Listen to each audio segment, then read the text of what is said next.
باشمهندس، الاختبارات عباره عن ايه يعني؟ عباره عن ايه؟ انا اسف.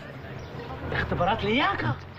ده هيديك ميزة ودافع إن أنت دايمًا هتاخد خبرة عن اللي حواليك، بمعنى أول مقابلة ليه غير تاني، غير رقم 5، غير رقم 50، غير رقم 100.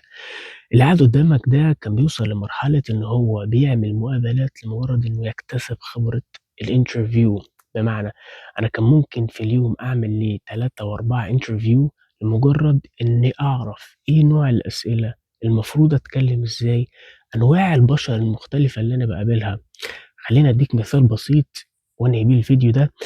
أنا كنت وصلت بيّا لمرحلة إني ممكن أقنع شخص بحاجة أنا ما عملتهاش، ومش باقول لك اعمل كده، بس أنا باقول لك إن من كتر ما أنا ذاكرت الحاجة، ومن كتر ما أنا ابتديت أعرف نوعيات الأشخاص الكتيرة، ومن كتر ما أنا عرفت الشغلانة المعينة دي ممكن تتكلم في إيه، قدرت أوصّل له وأقنعه بإني مثلًا قُلت له إني اشتغلت الشغلانة دي 3 سنين وأنا ما اشتغلتش فيها غير سنة واحدة، يصدّق ويأكد ويبصم على كلامي.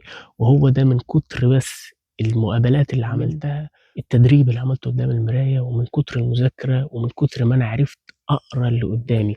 ودي مهارة مهمة جدًا هتكتسبها مع الوقت ومع الخبرة ومع كتر المقابلات. في نهاية حكايتنا لو عجبتك ما تنساش تعمل لايك وشير وكومنت، وتقول لي بقى إيه المجال اللي أنت نِفْسك تشتغل فيه، ولو جالك interview هتعمل إيه؟